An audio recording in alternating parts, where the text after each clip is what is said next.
හොඳයි ආදරණීය දුවේ පුතේ උසස් පෙළ ජෛව පද්ධති තාක්ෂණ වේදයේ 12 වෙනි ශ්‍රේණියේ 9 වෙනි ඒකකයත් එක්කයි දුවේ පුතේ අපි සම්බන්ධ වෙලා ඉන්නේ. විශේෂයෙන්ම 9 වෙනි ඒකකයේ 9 වෙනි කොටසත් එක්ක දුවේ පුතේ අපි සම්බන්ධ වෙලා ඉන්නේ. දැන් අපි බලාපොරොත්තු වෙන දුවලා පුතාලත් එක්ක මේ කොටසෙන් කතා කරන්න. අපි කොහොමද විශේෂයෙන්ම පුතේ මේ ආහාර සුරක්ෂිතතාවයේ සම්බන්ධ තත්ත්ව කළමනාකරන පද්ධති ගැනයි දුවේ පුතේ අපි කතා කරමින් ඉන්නේ ආහාරයක තත්ත්වයේ සම්බන්ධයෙන්.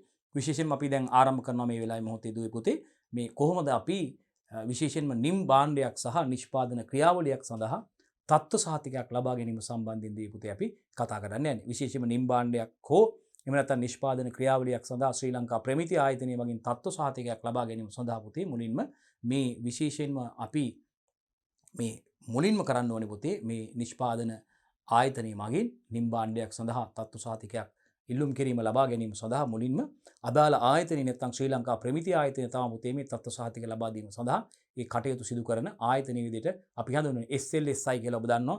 හඳුන්වන කවුද පුතේ අපි හඳුන්වන්නේ මොකක්ද මේක? SLSI. මොකද පුතේ අපි කියනවා ශ්‍රී ලංකා ස්ටෑන්ඩඩ් ඉන්ස්ටිටියුට් එක. මේක කෙටියෙන් තමයි SLS කියලා මම දක්වන්න. ශ්‍රී ලංකා ස්ටෑන්ඩඩ් කියන එක පුතේ. SLSI ශ්‍රී ලංකා ස්ටෑන්ඩඩ් ඉන්ස්ටිටියුට් ශ්‍රී ලංකා ප්‍රමිති ආයතනයේ විසින් පුතේ මේ නිම් භාණ්ඩයක් සහ විශේෂයෙන්ම නිෂ්පාදන ක්‍රියාවලියක් සඳහා ප්‍රමිති සහතිකයක් ලබා ගැනීම සඳහා පියවර ටික පුතේ අපිට දක්වලා තියෙනවා. අපි දැන් මුලින්ම කතා කරන්න බලාපොරොත්තු වෙන ආදරණීය දෝල පුතාලත් එක්ක කොහොමද මේ නිම් භාණ්ඩයක් වගේම නිෂ්පාදන ක්‍රියාවලියක් සඳහා ප්‍රමිති සහතිකයක් නැත්නම් තත්ත්ව සහතිකයක් ලබා ගැනීම සඳහා කටයුතු සිදු කරන ආකාරය. මුලින්ම දුවේ පුතේ අපි දන්නවා මේ ප්‍රමිති ආයතනය මගින් ලබා දෙන පිරිවිතරට අනුව පුතේ අපි නිෂ්පාදනය සකස් කර ගැනීම සිදු කරන්න ඕනේ පුතේ. පිරිවිතර කියන්නේ පුතේ විශේෂයෙන්ම මේ නිෂ්පාදනයේ පැවතිය යුතු තත්ත්වයන්. කලින් උදාහරණයකදී අපි කතා කරා යෝගට් සඳහා නම් ප්‍රමිති සහතිකයක් ලබා ගැනීමට SLS සහතිකයක් ලබා ගැනීමට මේ යෝගට් වල තිබිය යුතු ඝන නොවන මේද අපි දන්නවා ඝන නොවන මේද ප්‍රතිශතයේ SNF ප්‍රතිශතයේ නේද පුතේ? solid non fat නේද පුතේ? අපි කිව්වා මේද නොවන ඝන ද්‍රව්‍ය ප්‍රතිශතයේ මෙච්ච තියෙන ප්‍රමාණය. ඒ වගේම යෝගට් ග්‍රෑම් එකක අපි දන්නවා ඊකොලයි බැක්ටීරියා කොලනියකට වඩා අන්තර්ගත නොවිය යුතුයි කියලා. ඒ වගේම පුතේ ඒ වගේම අනුමාවිත අම්ල ප්‍රමාණය පැවතිය යුතු පිළිබඳව සඳහන් කරලා තිනවා දුවේ පුතේ. මේ ඒක නිසා මතක තියාගන්න විශේෂයෙන්ම අපි මේ ශ්‍රී ලංකා ප්‍රමිති ආයතනය මගින් ලබා දෙන පිරිවිතරට අනුව මේ ආහාරය තිබිය යුතු තත්ත්වයන් වගේම මේ කොහොමද මේ නිෂ්පාදනය සිදු කළ යුත්තේ කියන එක සම්බන්ධයෙන් දුවේ පුතේ සඳහන් වෙනවා. ඒ අනුව මේ වගේ අන්තර්ගත දේවල් අඩංගු ද්‍රව්‍ය පෝෂණ සංයුතියන් පිළිබඳව ඒ නියමාකාරයෙන් පැවතිය යුතුයි පුතේ. ඒ උපරිම අගයන් සහ පැවිය යුතු අවම අගයන් සඳහන් වෙලා තියෙනවා පුතේ. ඒ අනුව නිෂ්පාදනය සිදු කරලා ඒ පිරිවිතරට අනුව නිෂ්පාදන කටයුතු සිදු කරලා පුතේ පිළිගත් පරීක්ෂණ ආයතනයක් ලවා ශ්‍රී ලංකාවේ නම් ITI ආයතනය තියෙනවා පුතේ. SGS ලංකා ආයතනය තියෙනවා. මෙවැනි ආයතන මගින් පුතේ එහෙම නැත්නම් මේ SLS මගින් ශ්‍රී ලංකා ප්‍රමිති ආයතනය මගින් හෝ මේ භාණ්ඩය පරීක්ෂා කරවලා අවසන් වුණාට පස්සේ පුතේ ඒ පිරිවිතරට අනුකූලව භාණ්ඩය නිෂ්පාදනය කිරීමේ යම් අඩුපාඩුවක් වෙලා තියෙනවා නම් පුතේ ඒ අඩුපාඩු සකස් කර ගන්න ඕනේ පුතේ. අඩුපාඩු සකස් කර ගැනීමෙන් අනතුරුව අපිට පුළුවන් මේ SLS සහතිකය සඳහා ඉල්ලුම් කිරීම සිදු කරන්න පුළුවන් පුතේ නිම් භාණ්ඩයක් සඳහා නම්. ඒ වගේම අපි දොළ පුතාලත් එක්ක බලාපොරොත්තු වෙනවා නිෂ්පාදන ක්‍රියාවලියක් සඳහාත් කොහොමද මේ ප්‍රමිති සහතිකයක් ලබා ගැනීම සඳහා කටයුතු කරන්න කියන එක අතිශයින්ම වැදගත් පුතේ. මේක විභාගෙටත් පසුගිය විභාගවලදීත් මේක අහලා තිනවා පුතේ. ඉදිරියේදීත් අනිවාර්යයෙන්ම මේක අහන්න පුළුවන්. හොඳයි පුතේ අපි බලමු. මෙන්න පුතේ රයිට් අපි මුලින්ම කතා කරන්න යන්නේ පුතේ නිම් භාණ්ඩයක් සඳහා කොහොමද මේ ප්‍රමිති සහතිකයක් ලබා ගන්න කියන එක පුතේ. නිෂ්පාදනයක් සඳහා නිෂ්පාදිත භාණ්ඩයක් සඳහා ශ්‍රී ලංකා ප්‍රමිති ආයතනයේ හරහා ප්‍රමිති ආයතනයේ මගින් කොහොමද පුතේ අපි මේ ප්‍රමිතියක් නැත්නම් SLS ප්‍රමිතිකරණය නැත්නම් ප්‍රමිති සහතිකකරණය ලබා ගැනීම සඳහා කටයුතු සිදු කරන ආකාරය පුතේ මේ ෆ්ලෝ chart එකක් කරහා අපි සාකච්ඡා කරන්න බලාපොරොත්තු වෙන්නේ. මුලින්ම පුතේ පළවෙනි පියවර පුතේ නිෂ්පාදකයා අදාළ පිරිවිතර අදාළ ආයතනයෙන් ලබා ගන්න. මොකද පුතේ මේ අදාළ පිරිවිතර? මෙන්න පුතේ පියවර අංක 1. පියවර අංක 1 පුතේ මේ ආහාර නිෂ්පාදනය සිදු කරන්න බලාපොරොත්තු වන නිෂ්පාදකයා මේ නිෂ්පාදනයට අදාළව SLS ප්‍රමිති සහතිකය ලබා ගැනීමට අදාළ මේ පිරිවිතර පුතේ රයිට් නිෂ්පාදනය සිදු කළ යුතු ආකාරය පිළිබඳව නිෂ්පාදනයේ පැවතිය යුතු තත්ත්වයන් පිළිබඳව අඩංගු නිෂ්පාදනයේ සිදු කළ යුතු ආකාරය, ඒ වගේම නිෂ්පාදනයේ පැවතිය යුතු තත්ත්වයන්, නිෂ්පාදනයේ පැවතිය යුතු පෝෂණීය අගයන් සම්බන්ධයෙන් මේ නිෂ්පාදනය කළ යුතු ආකාරය සහ නිෂ්පාදනය තුළ පැවතිය යුතු තත්ත්වයන් නේද? මේකේ ගුණාත්මක භාවය ආරක්ෂා වන පරිදි පාරිභෝගිකයාගේ සුරක්ෂිතතාවය ආරක්ෂිත වන පරිදි මේ නිෂ්පාදනය තුළ පැවතිය යුතු තත්ත්වයන් ඇතුළත් මේ පිරිවිතර මේ ක්‍රියාවලිය නිෂ්පාදනය සිදු කළ යුතු ප්‍රමිතිය ලබා ගැනීම සඳහා නියමිත ප්‍රමිතිය ලබා ගැනීම සඳහා භාණ්ඩය සඳහා නියමිත ප්‍රමිතිය ලබා ගැනීම සඳහා මොන ආකාරයෙන්ද නිෂ්පාදනය සිදු කළ යුත්තේ කියන එක සම්බන්ධයෙන් නිෂ්පාදනය තුළ අඩංගු ද්‍රව්‍ය ආදී වශයෙන් සඳහන් කරලා තියෙන මේ නිෂ්පාදන පිරිවිතර නිෂ්පාදකයා විසින් පුතේ මේ ප්‍රමිති ආයතනයෙන් අදාළ ප්‍රමිතිය ලබා දෙන ආයතනයෙන් ලබා ගැනීමයි පළවෙනි පියවර වෙන්නේ. ලබා ගැනීම ඇදුවේ පුතේ පළවෙනි පියවර වෙන්නේ අංක 1. ඊට පස්සේ පුතේ දෙවෙනි පියවර. පියවර අංක 2 තමයි පුතේ ඒ නිෂ්පාදකයා තමන්ගේ නිෂ්පාදනය ඊට ගැලපෙන ලෙස සකස් කිරීම. මොකේට ගැලපෙන ලෙසද පුතේ? මේ ලබාගත් පිරිවිතරට ගැලපෙන ලෙස. පිරිවිතරට ගැලපෙන ලෙස නිෂ්පාදකයා මොකද කරන්න ඕනේ පුතේ? තමන්ගේ නිෂ්පාදනය සකස් කර ගන්න ඕනේ. රයිට්? තමන්ගේ නිෂ්පාදනය සකස් කර ගන්න ඕනේ. තම නිෂ්පාදනය මේ පිරිවිතරට ගැලපෙන ලෙස සකස් කිරීම සිදු කර ගන්න ඕනේ පුතේ. රයිට්? තුන්වෙනි පියවර. අදාළ ආයතනයෙන් හෝ දැන් අපි ප්‍රමිතිය ලබා ගන්නේ අපි හිතමුකෝ ශ්‍රී ලංකා ප්‍රමිති ආයතනය SLSI එක කියලා. එහෙනම් එක්කෝ SLSI එකෙන් හරි නැත්නම් වෙනත් පිළිගත් පර්යේෂණාගාරයකින් අපි ඇහුවොත් මේ ශ්‍රී ලංකා ප්‍රමිති ආයතනයේ හැර වෙනත් මේ පිළිගත් පර්යේෂණ ආයතන දෙකක් සඳහන් කරන්න කියලා අපිට කෙලින්ම සඳහන් කරන්න පුළුවන්. එක ITI එක ඉන්ඩස්ට්‍රියල් ටෙක්නෝලොජි ඉන්ස්ටිටියුට් එක කාර්මික තාක්ෂණ ආයතනය ඒ වගේම SGS ලංකා ආයතනය SGS ලංකා ආයතනය ශ්‍රී ලංකා ප්‍රමිති ආයතනයට අමතරව ප්‍රමිති ආයතනුත් පුළුවන් නේ ප්‍රමිති ආයතන තුනක් ඇහුවොත් තුන්වෙනි එක SLSI එක ශ්‍රී ලංකා ප්‍රමිති ආයතනය තුනක් ඇහුවොත් මෙන්න ITI එක නැත්නම් කාර්මික තාක්ෂණ ආයතනයේ SGS ලංකා එක නැත්නම් අපිට ශ්‍රී ලංකා ප්‍රමිති ආයතනයේ SLSI එක. මේ අදාළ ආයතනයේ මගින් හරි එහෙම නැත්නම් ලෝකයේම පිළිගත්ත මේ පරිේශන සිදු කිරීම සඳහා නිර්දේශිත ආයතනයක් ලවා අපි මේ භාණ්ඩය අදාළ පිරිවිතරට අනුව මේ නිෂ්පාදනය සිදු වෙලා තියෙනවද කියන එක සම්බන්ධයෙන් පරීක්ෂා කරවා ගන්න ඕනේ ආදරණීය දුවේ පුතේ. මොකක්ද ආදරණීය දුවේ පුතේ? අදාළ ආයතනයෙන් හෝ වෙනත් පිළිගත් පර්යේෂණාගාරයකින් ලැබෝරටරි එකක් පර්යේෂණාගාරයකින් භාණ්ඩයේ ගුණාත්මක භාවය පරීක්ෂා කර ගැනීම ITI එකෙන් පුළුවන් SGS ලංකා එකෙන් පුළුවන්. ඒගොල්ලෝ ලැබොරටරි එකකින් පරීක්ෂණාගාරයකින් අපිට මේ භාණ්ඩයේ ගුණාත්මක භාවයේ ක්වොලිටි එක පිළිබඳව පරීක්ෂා කරලා බලන්න පුළුවන්. මේ විශේෂයෙන්ම මේ අදාළ පිරිවිතරට අනුව නිෂ්පාදනය සිදු කරලා තියෙනවාද ඒ ක්වොලිටියට පැවතිය යුතු තත්ත්වයන් ඒ සංයුතියන් ඒ ආකාරයෙන් අන්තර්ගතව තියෙනවාද කියන එක සම්බන්ධයෙන් පුතේ පරීක්ෂා කරව ගන්න පුළුවන් මේ පිළිගත් පරීක්ෂණාගාරයක් මගින්. රයිට්. ඊට පස්සේ අපි යනවා ගුණාත්මක භාවය පරීක්ෂා කරවගෙන. පියවර අංක 4ට යනවා අපි. රයිට් බලන්න. භාණ්ඩයේ ප්‍රතිඵල ප්‍රමිතිකරණ ආයතනයෙන් ලබා දෙන පිරිවිතර හා ගැලපේදැයි අඩුපාඩු ඇත්නම් ඒවා සකස් කර ගැනීම. අන්න පර්යේෂණ ආයතනයෙන් දැන් පර්යේෂණ වාර්තාව ලැබිලා තියෙන්නේ. ටෙස්ට් රිපෝට් එක ලැබිලා තියෙන්නේ. භාණ්ඩයේ ගුණාත්මක භාවය පිළිබඳ සිදු කරන ලද පරීක්ෂණ වලින් ඒ නිෂ්පාදනය තුළ අඩංගු යුතු තත්ත්වයන් පිළිබඳව ඒවා පිළිබඳව සම්පූර්ණ වාර්තාවක් ලැබිලා තියෙන්නේ. දැන් අපිට පුළුවන් පුතේ මොකද්ද දැන් කරන්න පුළුවන්? භාණ්ඩයේ ප්‍රතිඵලය නිෂ්පාදිත ආයතනයක් ලවා අපේ ආහාර නිෂ්පාදනය අපේ භාණ්ඩයේ පරීක්ෂාවට ලක් කරගෙන තියෙන්නේ.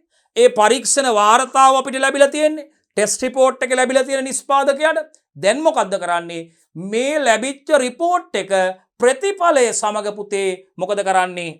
භාණ්ඩයේ ප්‍රතිඵල ප්‍රමිතිකරණ ආයතනයෙන් ලබා දෙන පිරිවිතර හා අන්න භාණ්ඩයේ පැවතිය යුතු තත්ත්වයන් පිළිබඳ අදාළ ප්‍රමිතිකරණ ආයතනයෙන් ලබා දීලා තියෙන පිරිවිතරත් එක්ක සම්සන්දනය කරලා බලනවා ඒ හා සමාන ඒ කියන තත්ත්වයන් ඒවායේ තිබිය යුතු උපරිම හා අවම තත්ත්වයන් ඒ නිර්දේශිත මට්ටමින් පවතිනවද කියලා අපිට සම්සන්දනය කරලා බලන්න පුළුවන් දුවේ පුතේ. ඒකයි 4 වෙනි පියවර. භාණ්ඩයේ ප්‍රතිඵල ප්‍රමිතිකරණ ආයතනයෙන් ලබා දෙන පිරිවිතර හා ගැලපේදැයි ඒක ටැලි වෙනවද කියලා බලනවා පුතේ. ගැලපේදැයි සංසන්දනය කරලා බලනවා බලලා අඩුපාඩු තියෙනවා නම් ඒවා සකස් කර ගැනීමට කටයුතු කරනවා. යම් යම් අවස්ථාවන්හිදී ඒ ප්‍රමිති කරන ආයතනයේ මගින් සපයන ලද පිරිවිතරයේ සඳහන් කරුණු වලට පැවතිය යුතු තත්ත්වයන්ට අදාළ නොවන යම් කිසි අඩුපාඩුකම් නිෂ්පාදනය තුළ තියෙනවා නම් ඒවා නියමිත තත්ත්වයට ඒ ප්‍රශස්ත මට්ටමට පැවතිය යුතු මට්ටමට ළඟා කර ගැනීම සඳහා මේ අඩුපාඩු සකස් කර ගැනීම සඳහා විශේෂිත ඒ නියමිත ක්‍රමවේද අනුගමනය කරමින් ඒ අඩුපාඩු සකස් කර ගැනීමට කටයුතු කරන්න ඕන. රයිට් පුතේ. හොඳයි. එතකොට එහෙනම් හතරවෙනි පියවර අපි ඒකදී දැන් තියෙනවා නම් අඩුපාඩු තියෙනවා නම් අපේ ඒ පිරිවිතරත් එක්ක සලකලා බලනකොට අපිට පුළුවන් ඒක නිවැරදි කිරීමේ ක්‍රමවේද අනුගමනය කරලා ඒ නිවැරදි ක්‍රමවේද අනුගමනය කරලා ඒ අඩුපාඩු සකස් කරගන්න පුළුවන්. මොනවද අඩුපාඩු වලට හේතුනේ කියන එක සඳහන් කරලා අපි ඒ අඩුපාඩු සකස් කර ගැනීමෙන් අනතුරු අපිට ඒවා නැවත පෙන්වන්න ඕනේ. අපි අඩුපාඩු සකස් කරගෙන ඉවරලා ඒ මට්ටමට ඒ ලෙවල් එකට ඒ පවතිය යුතු තත්ත්වයන්ට ප්‍රමිති ආයතනයේ පිරිවිතර හා ගැළපේද කියලා සංසන්දනය කරලා බලලා ඒ අඩුපාඩු තියෙනවා නම් අඩුපාඩු නිවැරදි කරලා සකස් කර ගැනීමෙන් අනතුරු අපිට පුළුවන් පුතේ මේ සඳහා ඊට පස්සේ අපිට භාණ්ඩය සඳහා ප්‍රමිති සහතිකය එල්ලුම් කරන්න පුළුවන්. පස්වෙනි පියවර. මෙන්න භාණ්ඩය සඳහා ප්‍රමිති සහතිකය එල්ලුම් කරන්න පුළුවන්. හරි. ඒ අපි කතා කරේ නිම් භාණ්ඩයක් සඳහා රයිට් සහතිකයක් ලබා ගැනීම. මොකක්ද ඒක?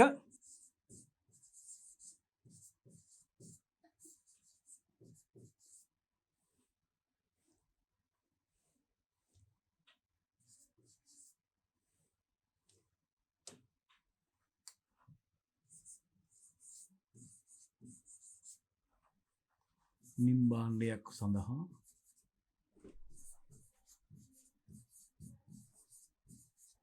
සහතිකයක් ලබා ගැනීම. දැන් ඊට පස්සේ අපි කතා කරන්න යන්නේ රයිට් මෙතන සිට අපි කතා කරන්න යන්නේ නිෂ්පාදන ක්‍රියාවලියක් සඳහා සහතිකයක් ලබා ගැනීම. මෙතනින්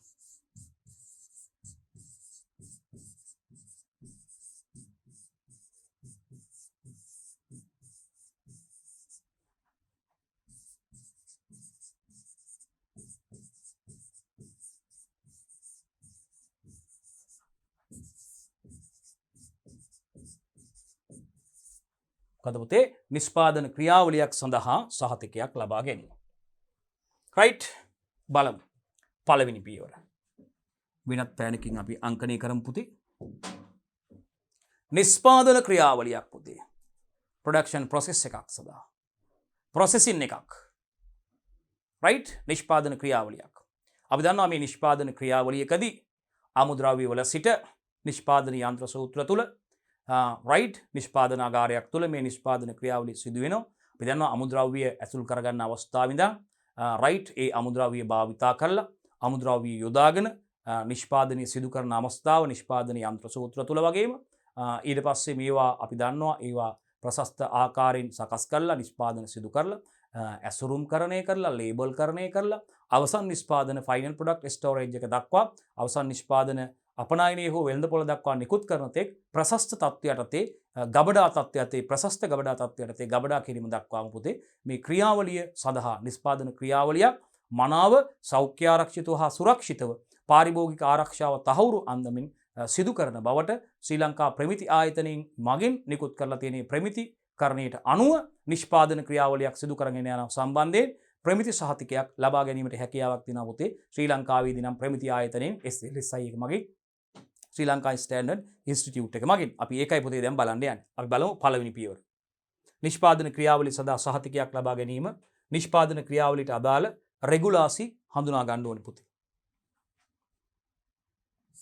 පළවෙනි එක තමයි පුතේ අපි මේ නිෂ්පාදන ක්‍රියාවලිය සඳහා සහතිකයක් ලබා ගැනීම නිෂ්පාදන ක්‍රියාවලියට අදාළ රෙගුලාසි හඳුනා ගන්න ඕනේ පුතේ. ආහාර නිෂ්පාදන ක්‍රියාවලියක් සිදු කිරීමේදී ඒ සඳහා බලපැවැත්වෙන මේ නිෂ්පාදනය කොයි ආකාරයෙන්ද සිදු කරන්න ඕනේ කියන එක සම්බන්ධයෙන් ඒ සඳහා රෙගුලාසි තියෙනවා පුතේ. නීති හා රෙගුලාසි තියෙනවා.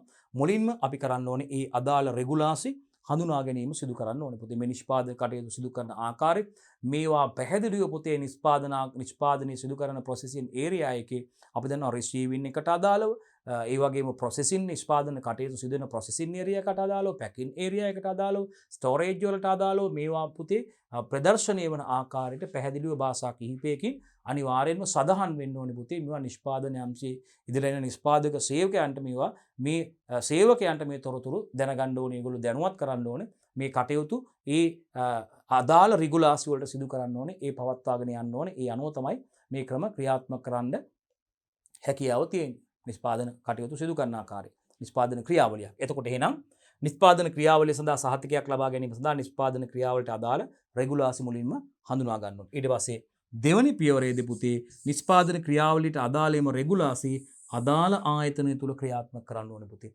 අදාළ ආයතනය තුල ඒවා ක්‍රියාත්මක කරන්න ඕනේ. right.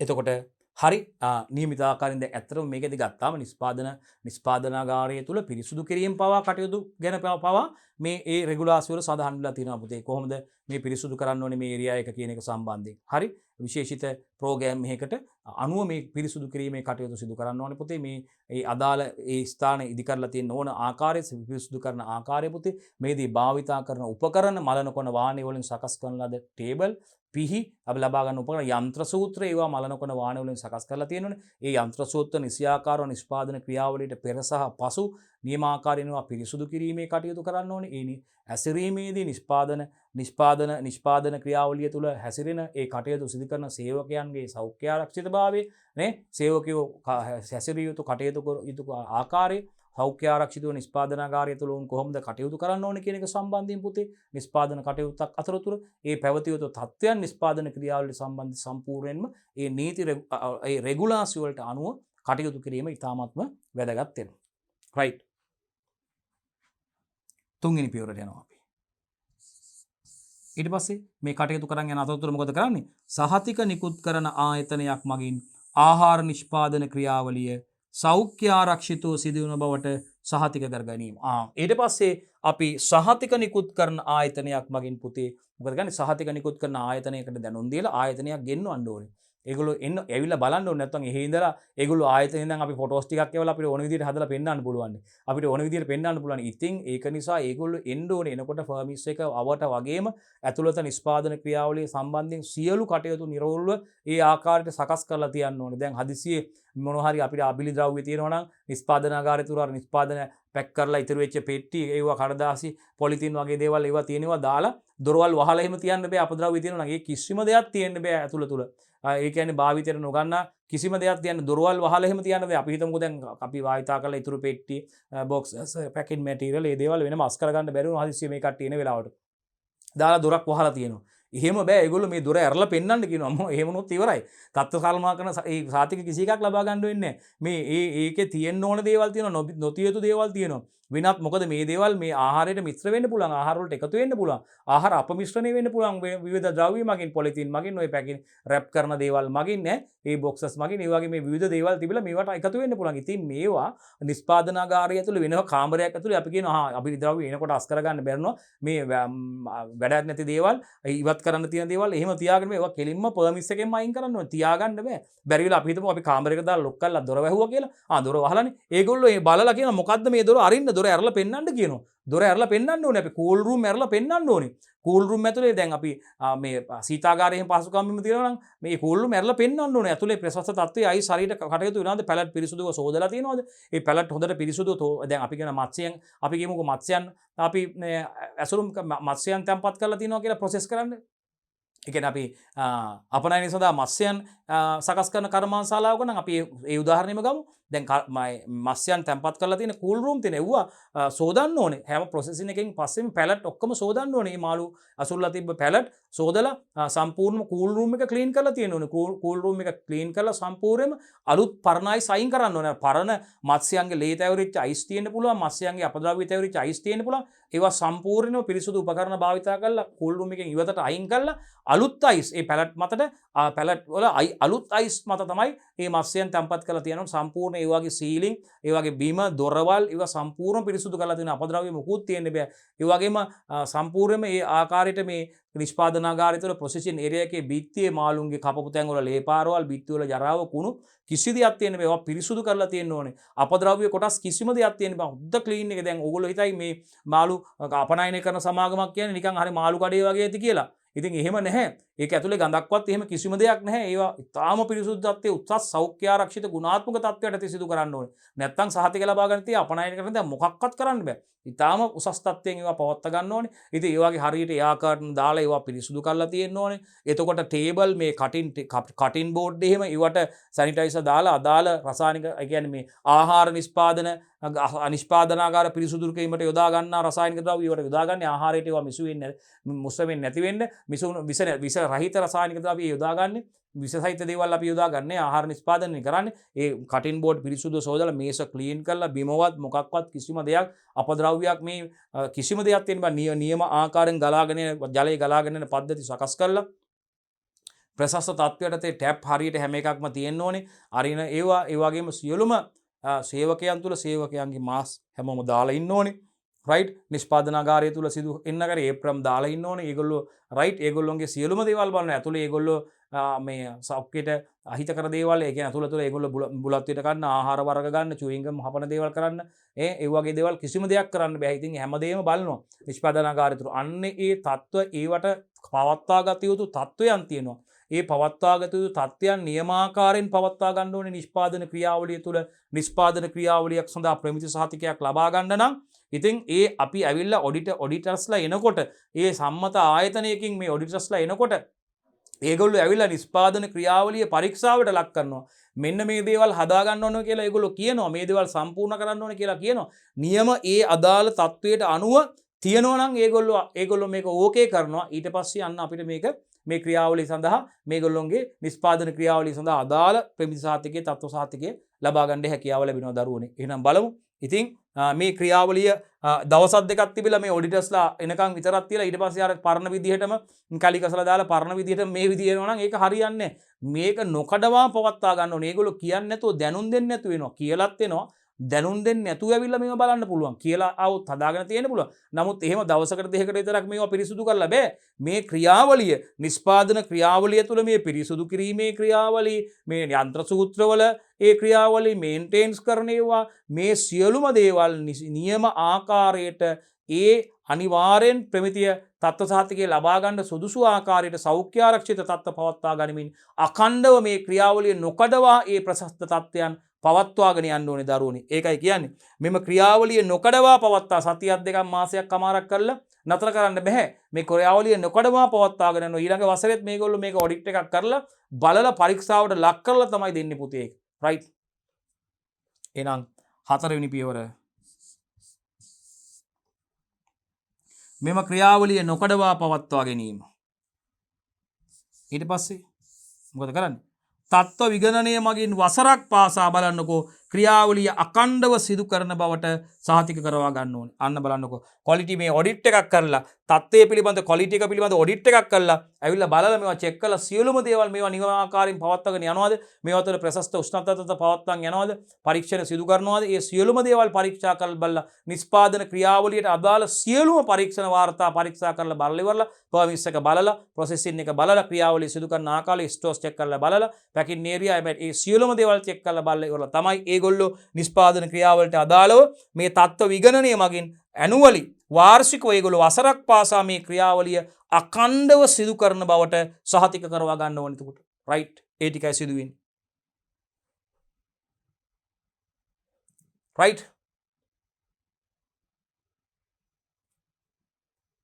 හරි. එතකොට මෙතනත් ඒකමයි දක්වලා තියෙන්නේ නිෂ්පාදකයා විසින් පිරිවිතර අදාළ ආයතනයේ ලබාගෙන වෙනම මේක හපෝ පෙන්වුම් කරලා තියෙන්නේ.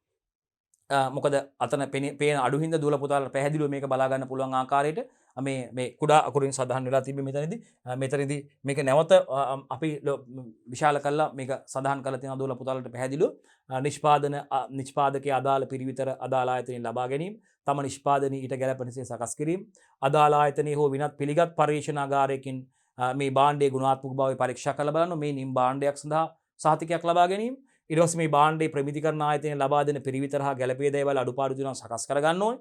භාණ්ඩය සඳහා ප්‍රමිති සහතිකයක් ඉල්ලුම් කරන්න ඕනේ. නිෂ්පාදන ක්‍රියාවලිය සඳහා සහතිකයක් ලබා ගැනීමට අපි මේ ටික මෙතෙන්ට එනකම් අපි මේ භාණ්ඩය සඳහා ප්‍රමිති සහතිකයක් ඉල්ලුම් කිරීමට එනකම් තමයි පුතේ මේ ටික තියෙන්නේ. ඊළඟ ක්‍රියාවලියේ ඉන්නේ නිම් භාණ්ඩයක් සඳහා. මේක මෙතනින් අවසන් වෙනවා. භාණ්ඩය සඳහා ප්‍රමිති සහතිකයක් ඉල්ලුම් කිරීම මෙතනින් අවසන් වෙනවා.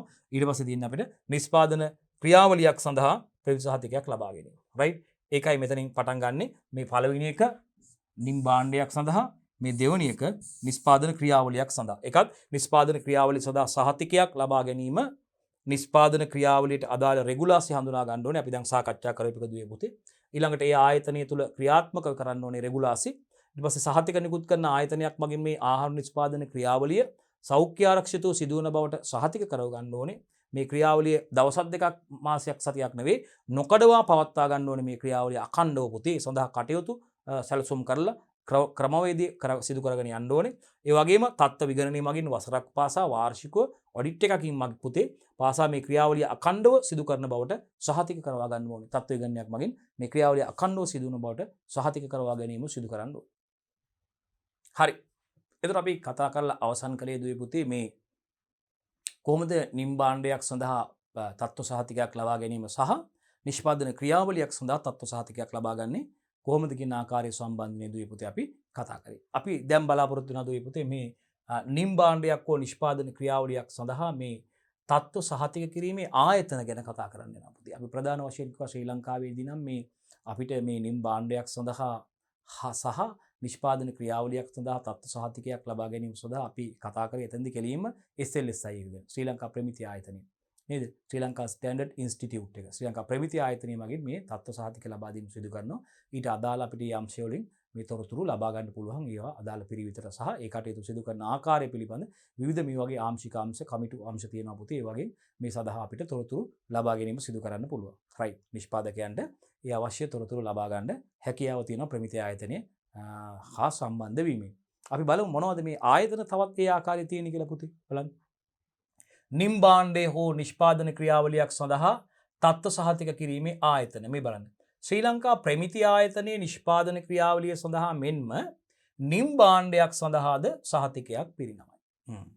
නිෂ්පාදන ක්‍රියාවලියක් සඳහා වගේම ශ්‍රී ලංකා ප්‍රමිති ආයතනයේ පුතේ නිෂ්පාදන ක්‍රියාවලියක් සඳහා මෙන්ම නිම් භාණ්ඩය සඳහාද සහතික පිරිනමයි. රයිට්. මේ බලන්නකෝ. අපි වෙනත් පැනක් ගමු. වෙනත් පාටකින් මෙන්න උදාහරණේ නිම් භාණ්ඩ සඳහා පුතේ SLS සහතිකයේ සතු නිෂ්පාදන. රයිට්. ඒ වගේම මේ නිෂ්පාදන ක්‍රියාවලි සඳහා පුතේ මේ බලන්න ISO 22000 ඒ වගේම HACCP ඒ වගේම මේ මෙන්න මේ කළමනාකරණය අලුතින්ම එකතු වෙච්ච FSSC 22000 මතක තියාගන්න. මොකද්ද පුතේ? FS මේ බලන්න. FSSC මතක තියාගන්න. FSSC 22000 ISO 22000 අපි විශේෂයෙන් බලාපොරොත්තු වෙනවා මේ පාඩම යටතේදී මේ ISO 22000 HACCP කළමනාකරණ පද්ධතිය ඒ වගේම මේ FSSC 22000 කියන කළමනාකරණ පද්ධතිය ගැන සුවිශේෂී කතා කරන්න බලාපොරොත්තු වෙනවා. විශේෂයෙන් ඒ වගේ වාසි පිළිබඳව කතා කරන්න බලාපොරොත්තු වෙනවා දුවේ පුතේ. එහෙනම් අපිට මතක තියාගන්න ශ්‍රී ලංකා ප්‍රමිති ආයතනයේ නිෂ්පාදන ක්‍රියාවලිය සඳහා වගේම නිම් භාණ්ඩයක් සඳහා සහතිකයක් පිරිනමනවා. විශේෂයෙන් නිම් භාණ්ඩ සඳහා SLS සහතික පිරිනමනවා පුතේ. ඒ වගේම නිෂ්පාදන ක්‍රියාවලිය සඳහා පුතේ ISO 22000 HACCP සහ FSSC 22000 වැනි තත්ත්ව කළමනාකරණ පද්ධති අනුගමනය කරන්න පුළුවන්, යොදා ගන්න පුළුවන් මේ නිෂ්පාදන ක්‍රියාවලිය සඳහා. හොඳයි. එතකොට මේ මතක තියාගන්න පානීය ජලය ඇසුරුම් කරනයේදී ශ්‍රී ලංකා ප්‍රමිති ආයතනයෙන් වගේම සෞඛ්‍ය අමාත්‍යාංශයේද අනුමැතිය ලබා ගත යුතුයි. විශේෂයෙන් මතක තියාගන්න. දැන් පානීය ජල බෝතල් නිෂ්පාදනය කරලා අලෙවි කරන්න ඒක ලේසි බැහැ. මම ඔබට කලිනුත් මේ ගත මේ ප්‍රමිති ගැන කතා කරනකොට කිව්වා මගේ මිතුරෙක් මේක පටන් ගත්තා. SLS ප්‍රමිතිකරණය ලබා ගන්න ඕනේ. ඔහුට මේ සෞඛ්‍ය අමාත්‍යාංශයේ මේ සඳහා ඔහුගේ පානීය ජල බෝතල් සඳහා සෞඛ්‍ය අමාත්‍යාංශයේ නිර්දේශය ලබා ගැනීමට හැකියාවක් ලැබුණේ නැහැ. ඒ නිසා මේ ඒක නිසා ඔහුට මේ නිෂ්පාදනය දිගටම කරගෙන යන්න උන්නේ නැහැ. අර අපි ජකඩකේදීත් SLS ලබා ගන්න බැරි වුණානේ ඒ වගේ. ඉතින් ඒ නිසා මතක තියාගන්න ඔබ පානීය ජල බෝතලයක් ලබා ගත්තොත් තෝරගත්තාම කඩේට ගිහිලා මිලදී ගන්නකොට ඉස්සෙල්ලාම බලන්න මේකේ නිෂ්පාදිත දිනේ බලන්න. කල්ලිකුත් වීමේ දිනේ බලන්න. ඒ වගේම බලන්න SLS සහතිකයක් තියෙනවද කියලා. SLS පානීය ජලය සඳහා SLS සහතික කරන ලාංඡනය තියෙනවද බලන්න. ඒ වගේම බලන්න සෞඛ්‍ය අමාත්‍යාංශයේ ලියාපදිංචි අංකය ඒක තියෙන හෙල්ත් මිනිස්ට්‍රි රෙජිස්ට්‍රේෂන් නම්බර් එක කියලා තියෙනවා. ඒකත් බලන්න. අනිවාර්යෙන් ඒක බලන්න. ඒ ටික අනිවාර්යෙන් තියෙන්න ස්ථිරව මේ ටික තියෙන්න ඕනේ පුතේ. පානීය ජල බෝතල් සඳහා. රයිට් මම හිතන්නේ ඔබට ඒක මතකයි. කලිනුත් අපි කියලා දීලා තියෙනවා. එහෙනම් පානීය ජලය අසුරුම් කරන්නේදී ශ්‍රී ලංකා ප්‍රමිති ආයතනයෙන් වගේම සෞඛ්‍ය අමාත්‍යාංශයෙන්ුත් අනුමැතිය ලබා ගන්න. හෙල්ත් මිනිස්ට්‍රි රෙජිස්ට්‍රේෂන් නම්බර් එකක් තියෙන්න ඕනේ. SLS නම්බර් එකක් තියෙන්න ඕනේ. රයිට් මතක තියාගන්න. කල්ලු කිත්වීමේ දිනේ බලන්න නිෂ්පාදිත දිනේ බලන්න. හරි. එතකොට කිරිහා කිරියාසිත නිෂ්පාදන වල අඩංගු මෙලමයින් ප්‍රමාණය බලන්නකෝ කිලෝග්‍රෑමයට මිලිග්‍රෑම් 1.0ට වඩා අඩු බවට ජාතික ආහාර සුරක්ෂිතතා අධිකාරියෙන් සහතිකයක් ලබා ගන්න ඕන. අන්න මොනවා සඳහාද? කිරිහා කිරියාසිත නිෂ්පාදන වල අන්න බලන්න අතිශයින් වැදගත් එක. බලන්න. කිරි හා කිරියාසිත නිෂ්පාදන වලට අපි කිරිහා කිරි ආසිත නිෂ්පාදන සකස් කරනවා නම් කිරි භාවිතා කරලා හරිද? ඒ නිෂ්පාදන වල අඩංගු මෙලමයින් මොනවද පුතේ? අමතක කරන්න බෑ මතක තියාගන්න මේක අහයි. මෙලමයින් ප්‍රමාණය. හරි මෙලමයින් ප්‍රමාණය කොච්චරද? කිලෝග්‍රෑමයට මිලිග්‍රෑම් 1.0ට වඩා අඩු බවට අදාළ නිෂ්පාදන කිලෝග්‍රෑමයක් තුළ කිලෝග්‍රෑමයට මිලිග්‍රෑම් කිලෝග්‍රෑමයක් ඇතුළේ මිලිග්‍රෑම් 1.0ට වඩා අඩුයි කියන එක තහවුරු කරගන්න ඕනේ. කොහෙන්ද කරන්නේ ඒක? ජාතික ආහාර සුරක්ෂිතතා අධිකාරියෙන් තමයි ඒක සිදු කරගන්න ඕනේ. කොහෙන්ද ඒක කරගන්න ඕනේ? ජාතික ආහාර සුරක්ෂිතතා අධිකාරියෙන් සහතිකයක් ලබා ගන්න ඕනේ. කිරිහා කිරියාසිත නිෂ්පාදන සිදු කරනවා නම් මේ කිරිහා කිරියාසිත නිෂ්පාදනවල අඩංගු මෙලමයින් ප්‍රමාණය මේ මෙලමයින් ප්‍රමාණය කිලෝග්‍රෑමයට මිලිග්‍රෑම් 1.0ට වඩා අඩුයි කියන එක. 1 කිලෝග්‍රෑමයට මිලිග්‍රෑම් 1.0ට වඩා අඩු බවට කොහෙන්ද පුතේ සහතිකයක් ලබා ගන්න ඕනේ? ජාතික ආහාර සුරක්ෂිතතා අධිකාරියෙන්. මතක් කරගන්න ප්‍රමාණය 1.0යි mg per kg කිලෝග්‍රෑමයට මිලිග්‍රෑම් කොහෙන්ද මේකට වඩා මීට වඩා අඩු වෙන්න ඕනේ? කොහෙන්ද මේක ලබා ගන්නේ? ඒකත් මතක තියාගන්න. අමතක වෙයි. එක වගේ නම් කීපයක් තියෙන හින්දා අමතක වෙයි මේක. කොහෙන්ද ලබා ගන්න ඕනේ? ජාතික ආහාර සුරක්ෂිතතා අධිකාරිය මගින් ජාතික ආහාර සුරක්ෂිතතා අධිකාරිය මගින් පුතේ මේ සඳහා සහතිකයක් ලබා ගත යුත්තේ මෙලමයින් ප්‍රමාණය පිළිබඳව කිරිහා කිරියාසිත නිෂ්පාදනවල. හොඳින් මතක තියාගන්න. රයිට් අපි යනවා ආහාරයක තත්ත්ව සහතික කිරීම සඳහා විශේෂයෙන්ම සකස් කළ කළමනාකරණ ක්‍රම හා පද්ධති පිළිබඳව. ආහාරයක තත්ත්ව ආරක්ෂා කර ගැනීම පිණිස විශේෂයෙන්ම සකස් කළ කළමනාකරණ ක්‍රම හා පද්ධති වලටයි පුතේ අපි කතා කරන්න යන්නේ. රයිට් විශේෂයෙන්ම මේ යටතේ අපි දන්නවා HACCP වැනි කළමනාකරණ පද්ධති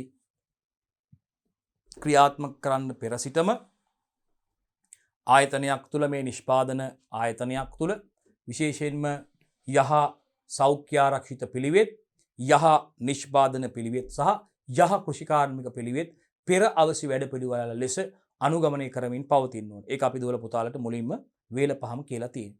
රයිට් එහෙනම් බලන්න පුතේ අපි ආහාරයක තත්ත්වයේ සහතික කිරීම සඳහා විශේෂයෙන්ම සකස් කළ කළමනාකරණ ක්‍රම හා පද්ධති ගැනයි දුවේ පුතේ කතා කරන්නේ. මොනවා ගැනද දුවේ පුතේ අපි කතා කරන්න යන්නේ?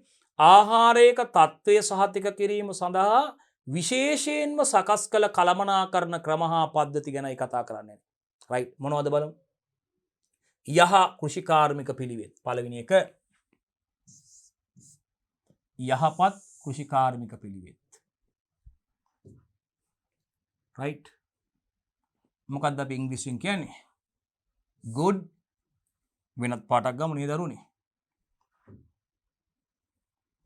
යහපත් කෘෂිකාර්මික පිළිවෙත් අපි කියනවා good agricultural practice නැත්නම් අපි කියනවා gap එක.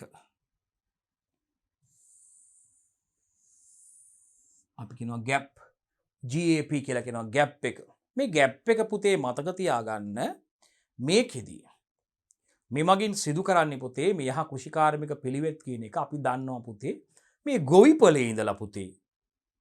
ඒ කියන්නේ මේ ආහාර නිෂ්පාදනය කරන වගා ශේෂ්ත්‍රය. පුතේ ආහාර නිෂ්පාදනය සඳහා යොදා ගන්න පුළුවන් අපිට එළවලු, පළතුරු නේද පුතේ? විවිධ ආහාර ද්‍රව්‍ය බීම වර්ග නිෂ්පාදනය කිරීම සඳහා පුතේ එළවලු, පළතුරු, ධාන්‍ය වර්ග යොදා ගන්නවා පුතේ. ඉතින් මේවා මේ නිෂ්පාදනය කරන්නේ මුලින්ම ගොවිපළවල් වල, වගා බිම් වල පුතේ, ඉඩම් වල, ශේෂ්ත්‍රවල. එහෙනම් පුතේ මෙන්න මේ අපි දන්නවා ආදරණීය දුවේ පුතේ මේ වගා ශේෂ්ත්‍රයේ ඉඳලම නැත්තම් ගොවිබබේ ඉඳලම පුතේ මේ කර්මාන්ත ශාලාව තුළට රැගෙන එන අවස්ථාව දක්වාම පුතේ මේ ආහාර ද්‍රව්‍ය වලට මේ ආහාර ද්‍රව්‍ය නිෂ්පාදනයට යොදා ගන්නා මේ අමුද්‍රව්‍ය වලට පුතේ නොයෙකුත් ආපදා තත්වයන්ට ඇති වෙන්න පුළුවන් නොයෙකුත් අපමිශ්‍රණය වීම සිදු වෙන්න පුළුවන් පුතේ. විවිධ හේතු මත. එහෙනම් මේ නොයෙකුත් අපමිශ්‍රණ නොයෙකුත් ජෛවීය ආපදා ශුද්‍ර ජීවීන්ගෙන් වෙනත් පරපෝෂිතයන්ගෙන් වෙනත් කෘමිසතුන්ගෙන් ජීවීන්ගෙන් මහාජීවීන්ගෙන් ඇතිවෙන්න පුළුවන් ජෛවීය ආපදා. ඒ වගේම භෞතික ආපදා වෙන්න පුළුවන් පුතේ. මේවට නොයෙකුත් අපද්‍රව්‍ය දූවිලි, වීදුරු කැබලි, ගල් කැබලි නේද පුතේ? යකඩ කැබලි නොයෙකුත් ද්‍රව්‍ය එකතු වෙන්න පුළුවන් පුතේ. ඒ වගේම මේවට අධික තාපයකට උෂ්ණත්වයකට නිරාවරණය වීම නිසා මේවට හානි වෙන්න පුළුවන් පුතේ. විවිධ ඒ නිසා මේවට විවිධ හානි වෙන්න පුළුවන්. අධික උෂ්ණත්වයට යටතේ විවිධ තත්ත්ව හේතු නිසා මේ උෂ්ණත්වය වැනි භෞතික සාධක නිසා මේවට බලපෑම් ඇති වෙන්න පුළුවන්. ඒ වගේම විවිධ රසායනික ආපදා වලට ලක් වෙන්න පුළුවන් පුතේ මේ ආහාර ගොවිපොළේ ඉඳන් කර්මාශාලාව දක්වාම රැගෙන ඒමේදී අපිට විවිධ රසායනික ආපදා වලට ලක් වෙන්න පුළුවන් පුතේ. මේවට විවිධ කුසි රසායනික වල අවශේෂ කොටස් මේවට එකතු වෙන්න පුළුවන් පුතේ. ශාලක සේදීම සඳහා ගන්න ශාලක වර්ග පුතේ මේවට එකතු වෙන්න පුළුවන්. විවිධ රසායනික ද්‍රව්‍ය පුතේ බැරලෝක වගේ දේවල් එකතු වෙන්න පුළුවන් පුතේ මේවට. විවිධ රසායනික ද්‍රව්‍ය එකතු වෙන්න පුළුවන් පුතේ මේ සමගම. රයිට් මේ ආහාර ද්‍රව්‍ය වලට ආහාර සකස් කිරීමට දන්න අමුද්‍රව්‍ය වලට එකතු වෙන්න පුළුවන්. ඉතින් මෙන්න මේ தত্ত্ব මගහරවා ගැනීම සඳහා පුතේ මුලින්ම විශේෂයෙන්ම මේ වගා ශේෂ්ත්‍රයේ මේ භෝග වගා කිරීමට පෙර සිටීම පුතේ මේ යහ කෘෂිකාර්මික පිළිවෙත් අනුගමනය කිරීම මගින් අපිට මේ අවසන් නිෂ්පාදන කටයුතු සඳහා මේවා ඉතාමත්ම ගුණාත්මක තත්වයෙන් යොදා ගන්න පුළුවන් ගුණාත්මක අමුද්‍රව්‍ය යොදා ගන්න පුළුවන් පුතේ.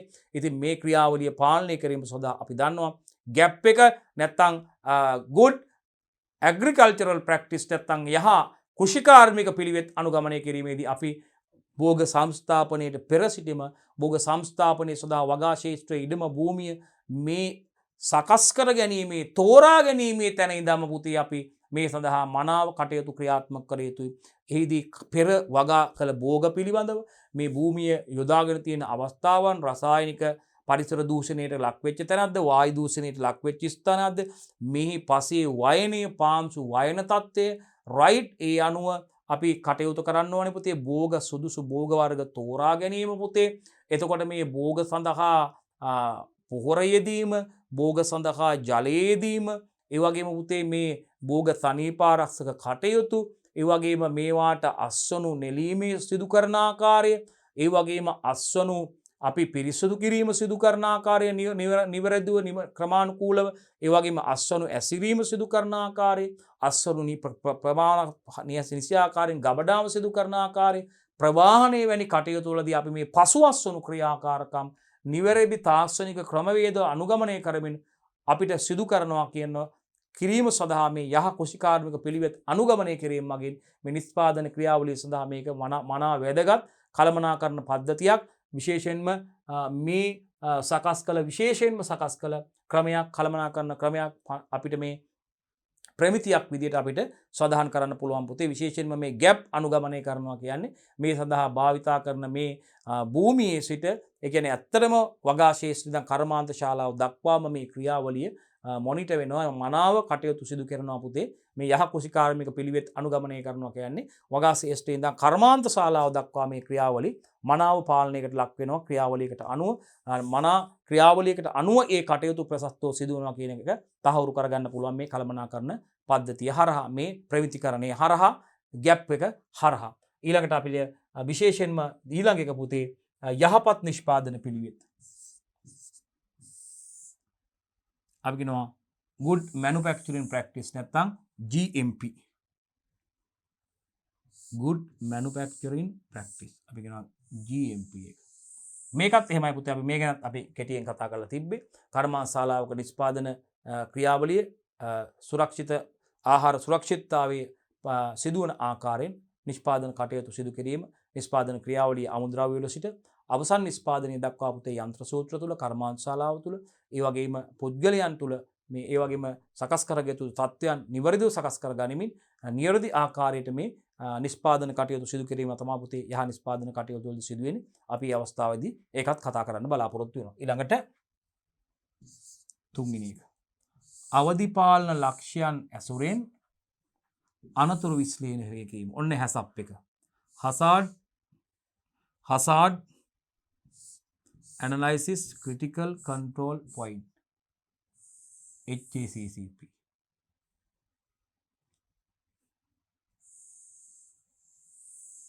hazard එකක් කිව්වේ ජීව විද්‍යාත්මකව හරි භෞතික විද්‍යාත්මකව හරි රසායන විද්‍යාත්මකව හරි අනතුරුදායක වෙන්න පුළුවන් ඒජන්ට් එකක්. ඒ මගින් ආහාර වලට අනතුරුදායක ස්වභාවයක් ආහාර සුරක්ෂිතතාවයේ නැතිවීමක් වෙන්න පුළුවන්. ඉතින් එවැනි hazard එකක් ඇනලයිස් කරලා අඳුරගෙන විශ්ලේෂණය කරලා ක්‍රිටිකල් කන්ට්‍රෝල් පොයින්ට් ඉමීඩියට්ලි ඒවා පාලනය කරන්න පුළුවන් සීමා පනවා ගැනීම මේකෙදි සිදු කරනවා. අපි ඒකත් විස්තරාත්මකව මේ හැසප් එක ගැන HACCP කළමනාකරණ පද්ධතිය ගැන කතා කරන්න බලාපොරොත්තු වෙනවා දුවේ පුතේ. මෙන්න තත්ත්ව පාලන ක්‍රම ටික රයිට් තත්ත්ව පාලන ක්‍රම ටික මෙන්න තත්ත්ව පාලන ක්‍රම ටික ගැප් එක තියෙනවා රයිට් ගැප් එක මනා කුෂිකාර්මික පිළිවෙත් මෙන්න තියෙනවා GMP එක මනා නිෂ්පාදන පිළිවෙත් good manufacturing practice good agricultural practice මෙන්න GHP එක තියෙනවා මනා සෞඛ්‍ය ආරක්ෂිත පිළිවෙත් අපි කියනවා good hygienic practice එහෙනම් බලන්න යම් කිසි ආයතනයක් තුල මේ HACCP කළමනාකරණ පද්ධතිය ක්‍රියාත්මක වීමට පෙර අවශ්‍ය වැඩපිළිවෙලක් ලෙස පෙර සිටම ආයතනයක් තුල ක්‍රියාත්මක විය යුතු තත්ත්ව පාලන ක්‍රම විදියට GAP GMP GHP අනිවාර්යයෙන්ම පවත්වාගෙන යාම වැදගත් වෙනවා පවත්වාගෙන යා යුතුයි රයිට් එහෙනම් මේ බලන්න මෙන්න මේවා පවත්වාගෙන ගියාට පස්සේ පුළුවන් HACCP කළමනාකරණ පද්ධතිය hazard analysis for critical control point මොකද කියන්නේ අවදි පාලන ලක්ෂ්‍යයක් ඇසුරින් අනතුරු විශ්ලේෂණය hazard analysis for critical control point අවදි පාලන ලක්ෂ්‍යයක් ඇසුරින් අනතුරු විශ්ලේෂණය හොඳයි දුවේ පුතේ එතකොට අපි බලමු right HACCP ක්‍රියාත්මක වීමකට පෙර අවශ්‍ය වැඩපිළිවෙලක් විදිහට පුතේ මෙන්න මේ තත්ත්ව පාලන ක්‍රම තුන ක්‍රියාත්මක වීම වඩාත්ම වැදගත් වෙනවා දුවේ පුතේ අනිවාර්යෙන්ම HACCP කළමනාකරණ පද්ධතිය ක්‍රියාත්මක වීමට පෙර අවශ්‍ය වැඩපිළිවෙල් විදිහට ඒ ආහාර නිෂ්පාදන ආයතන තුල කර්මාන්ත ශාලා තුල පුතේ මෙන්න මේ GAP ගැප් එක යහ කෘෂිකාර්මික පිළිවෙත් good agricultural practice ඒ වගේම GMP good manufacturing practice යහ නිෂ්පාදන පිළිවෙත් ඒ වගේම පුතේ GHP good hygienic practice යහ සෞඛ්‍ය ආරක්ෂිත පිළිවෙත් මනා ලෙස අනුගමනය කරමින් ඒ කටයුතු සිදු කිරීම අත්‍යවශ්‍යයෙන්ම වැදගත් වෙනවා ආදරණීය දුවේ පුතේ රයිට් දුවේ පුතේ එතකොට විශේෂයෙන්ම පුතේ බලන්න ඒ අනුව මේ ආහාර සෞඛ්‍ය ආරක්ෂිතතාවය සඳහා පුතේ විශේෂයෙන්ම ආහාර සෞඛ්‍ය ආරක්ෂිතතාවය සඳහා පුතේ තවත් මේ ආහාර සෞඛ්‍ය ආරක්ෂිතතාව සම්බන්ධ තත්ත්ව කළමනාකරණ පද්ධති දෙකක් ගැන අපි විශේෂයෙන්ම කතා කරනවා පුතේ මෙතනදී ISO 22000 සහ මතක තියාගන්න පුතේ FSSC 22000 කියන මේ සෞඛ්‍ය ආරක්ෂිතතාව සඳහා ආහාරවල සම්බන්ධයෙන් කතා කරනකොට පුතේ තත්ත්ව කළමනාකරණ පද්ධති දෙක ඉතාමත්ම වැදගත් වෙනවා පුතේ ISO 22000 සහ ඒ වගේම FSSC බලන්න F එකයි S අකුරු දෙකයි C අකුර FSSC පුතේ FSSC 22000 FSSC 22000 කියලාත් ඒකට කියන්න පුළුවන් පුතේ රයිට් දරුවනේ අපි ඉදිරියට යමු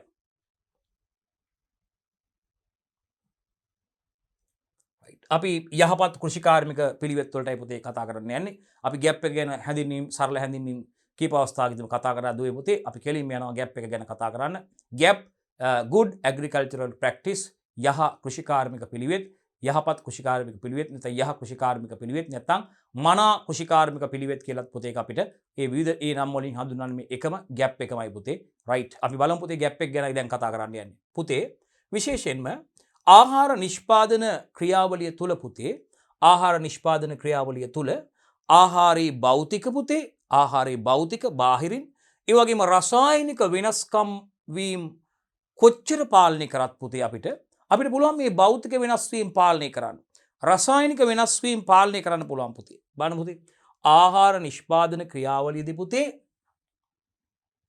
අදාළ ආහාරී භෞතික ඒ වගේම රසායන පුතේ වෙනස් වීම කොතරම් පාලනය කළද ආහාරයට අහිතකර ද්‍රව්‍ය එකතු වීම ගොවිබිමේ සිට ඒ කර්මාන්ත ශාලාවට එනතෙක් සිදුවීමට අවකාශ ඇති හේයින් ඒ වළක්වාලීම සඳහා මෙම කළමනාකරණ පද්ධතිය හඳුන්වා දී ඇත.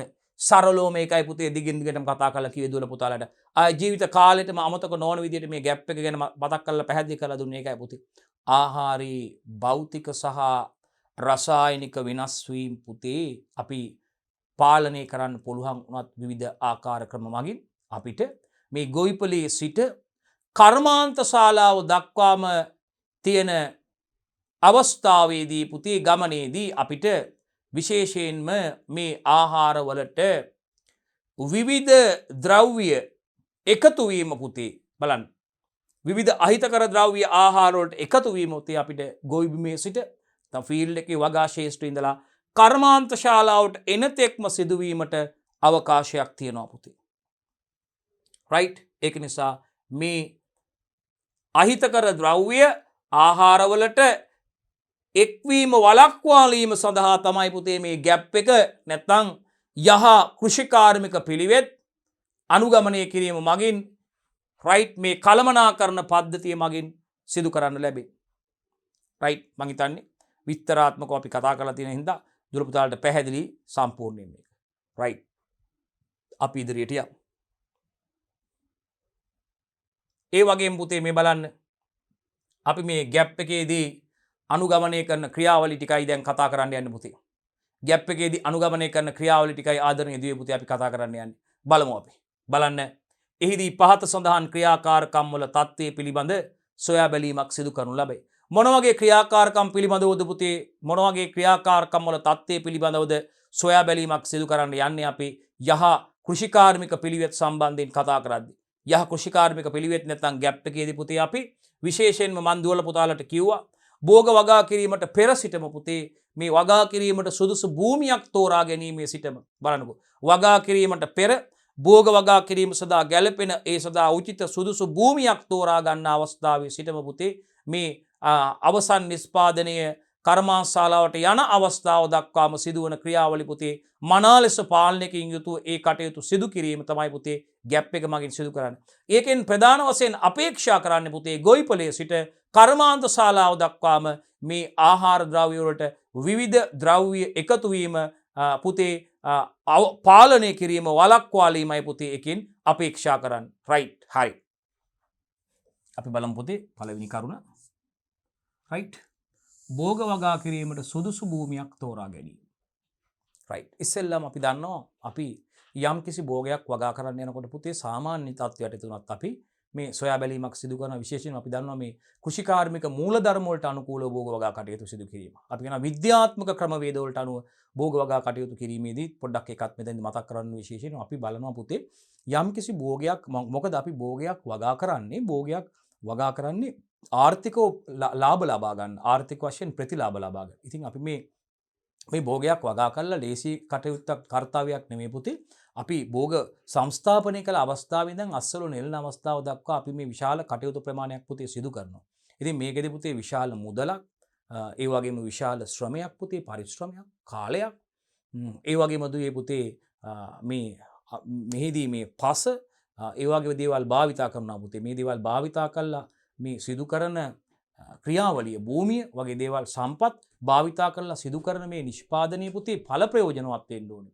ඉතින් මේ ඵල ප්‍රයෝජනවත් දෙයක් වෙනව නැත්නම් මේ අතරමඟදී මේකට මොකක් හරි හානියක් වුණොත් පුතේ අතරමඟදී මේ භෝගයේ නිෂ්පාදනයට අඩාල වුණොත් භෝගයේ නිෂ්පාදන වලට විස සහිත දේවල් එකතු වුණොත් ඉතින් අන්තිමට මේ නිෂ්පාදනය කරලා අස්වැන්න නෙලා ගත්ත භෝගයේ පරිභෝජනය සඳහා නුසුදුසු වුණොත් පුතේ ඒක මහා අපරාධයක් වෙනවා. හානි වුණොත් පුතේ විවිධ හේතු නිසා භෝගයට හානිදායක තත්ත්වයක් අන්තරාකරක තත්ත්වයක් ඇති වුණොත් භෞතික වශයෙන් රසායනික වශයෙන් ජෛව විද්‍යාත්මක වශයෙන් හානිදායක තත්ත්වයක් වුණොත් පුතේ අර විශාල මුදලක් වැය කරලා ශ්‍රමයක් වැය කරලා විශාල කාලයක් ජලය නේද පුතේ බලන්නකෝ පොහොර නේද මේ දේවල් වැය කරලා කරන නිෂ්පාදනයේ අපතේ යනවා විශාල අපතයාමක් සිද්ධ වෙන. ඉතින් ඒක කාර්යක්ෂමතාවයට ඒ නිෂ්පාදන සිදු කිරීමේ කටයුත්තට විශාල බාධාවක්. ඒක නිසා මුලින්ම මේ භෝග වගා කටයුතු සිදු කරනකොට පුතේ විශේෂයෙන්ම මේ ඒ වගා කිරීමට යොදා ගන්නා භූමිය පිළිබඳ පුතේ මුලින්ම පරීක්ෂාවක් සිදු කරනවා. විශේෂයෙන්ම පෙර කන්නේ වගා කළ භෝගේ, පෙර කන්නේ මොනවද වගා කරලා තිබු භෝගේ, ඒ වගේම පසේ වයනයේ පුතේ පාංශු වයනයේ ව්‍යුහය නේද පුතේ මේ කුමන භෝග වගාවක් සඳහා සුදුසු භූමියක්ද කියන එක භූමියේ අදාළ භෝග වර්ගය අපි බලාපොරොත්තු වන භෝග වර්ගයේ සංස්ථාපනය කිරීම සඳහා මේ භූමියේ පස සුදුසුද පාංශු වයනයේ සම්බන්ධයෙන් පුතේ කරුණු හොයලා බලන්න ඕනේ. ඒ වගේම මේ විශේෂයෙන්ම මේ භූමියක් තෝරා ගැනීම ගැන භෝග වගා කිරීමට ප්‍රථම කලින් මේ පරිසර දූෂණයට ලක් වෙච්ච භූමියක්ද කියන එක පුතේ. එහෙම වුණොත් ඇත්තටම වැඩක් නැහැ. මේ පසට විවිධ විස රසායනික ද්‍රව්‍ය එකතු වෙලා තියෙනවද පුතේ නේද? මේ පරිසර දූෂණයට ලක් වෙච්ච ඒ වගේම රසායනික කර්මාන්ත ශාලා ආශ්‍රිත ප්‍රදේශයක්ද පුතේ? වායු දූෂණය සිදුවන, පස දූෂණය සිදුවන, ජල දූෂණය සිදුවන ප්‍රදේශයක්ද, ස්ථානයක්ද මේ තෝරාගත්ත ප්‍රදේශය කියන එක සම්බන්ධයෙන් දුවේ පුතේ විශේෂයෙන්ම අපිට සලකා බලන්න වෙනවා, සොයා බලන්න වෙනවා. ඉතින් එතකොට අනිවාර්යෙන්ම පුතේ අපි මේ භෝග වගා කිරීමට ප්‍රථම භෝග වගා ශේෂ්ත්‍රයේ සම්බන්ධයෙන් වගා කරන ඉඩම ඒ සඳහා සුදුසු භූමියක් තෝරා ගැනීමේදී මේ කලින් කියපු කටයුතු කාරණා පිළිබඳ විශේෂයෙන් සැලකිලිමත් වෙන්න ඕන පුතේ. පෙර වගා කළ භෝගේ ආදිය පිළිබඳ. එතකොට මේ අපිට මේ අපි සාමාන්‍යයෙන් කතා කරනකොට කියනවා එකම භෝගයේ දීර්ඝකාලීනව වගා කිරීම නිසා පස නිසරු වෙන්න පුළුවන් පුතේ. ඒ නිසා අපි භෝග මාරු කරලා පුතේ භෝග මාරු කිරීම වගින් අපිට මේ පසෙන් නියම ඵලදාවක් නියම නිෂ්පාදන ධාරිතාවයක් ලබා ගැනීමට අවස්ථාව සැලසෙනවා. එහෙනම් විශේෂයෙන්ම යහ කෘෂිකාර්මික පිළිවෙත් අනුගමනය කිරීමේදී එහිදී අපි සලකා බලනවගෙන පළවෙනි පියවර විදිහට පුතේ මේ භෝග වගා කිරීමට පෙර මේ ඉඩම පිළිබඳව භෝගේ වගා කිරීමට සිදු කරනා භූමිය පිළිබඳ අපි පූර්ව අධ්‍යයනයක් සිදු කළ යුතුයි පුතේ. ඉතින් ඒ අනුව අපි මේ සඳහා සුදුසු පරිසර දූෂණයට ලක් නොවූ, වායු දූෂණයට ලක් නොවෙච්ච, රසායනික කර්මාන්ත ශාලා ආශ්‍රිත නොවන පරිසරයක් පුතේ තෝරා ගැනීම, භූමියක් තෝරා ගැනීම, මනා පාංශු වයනයක් සහිත භූමියක් තෝරා ගැනීම ඉතාමත් වැදගත් වෙනවා පුතේ. පසේ තත්ත්වය පිළිබඳව අධ්‍යයනය කිරීමත් ඉතාමත්ම වැදගත් වෙනවා පුතේ මේ භෝග වගා කටයුත්තක් ආරම්භ කිරීමට ප්‍රථම.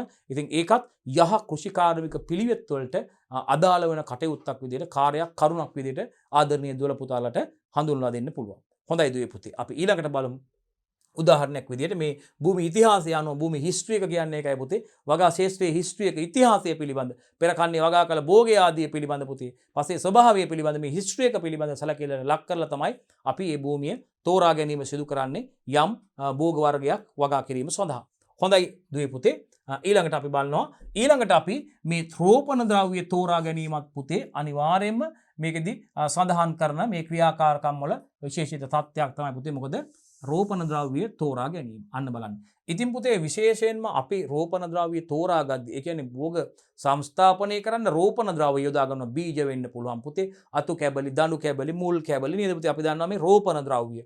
පැල සිටුවීමක් වෙන්න පුළුවන් පුතේ කරන්නේ. නේද පුතේ? බීජ සංස්ථාපනය කිරීමක් වෙන්න පුළුවන් සිදු කරන්න පුතේ. අතු කැබලි, දණු කැබලි, මුල් කැබලි මගින් සංස්ථාපනය කරන දෙයක් වෙන්න පුළුවන් පුතේ. පැල සිටුවීමක් වෙන්න පුළුවන් නේද? ඉතින් මෙන්න මේ මොන රෝපණ ද්‍රව්‍ය භාවිතා කරත් පුතේ විශේෂයෙන්ම මේ තෝරා ගනු ලබන රෝපණ ද්‍රව්‍ය පිළිබඳ වඩාත්ම සැලකිලිමත් වෙන්න ඕන පුතේ. විශේෂයෙන්ම රෝග හා පලිබෝධවලට ඔරොත්තු දීමේ හැකියාවක් සහිත අපි දන්නවා අපි කියනවා නේද වෛරස් වලට ප්‍රතිරෝධී ශාක දැන් අපි විශේෂයෙන් අපි පටකරෝපණය වගේ පාඩම් කතා කරලා අවසන් පුතේ ශාක ප්‍රචාරණේ පාඩම් කතා කරලා අවසන් ඒක නිසා දුවල පුතාලට වඩා හොඳ දැනුමක් අවබෝධයක් තියෙනවා අපි වාණිජ වගාවකදී පුතේ ව්‍යාපාරයක් වශයෙන් වගාවක් සිදු කරනකොට අපිට අවශ්‍යයි ඒකාකාරී පැල විශාල සංඛ්‍යාවක් එකවර ලබා ගන්න.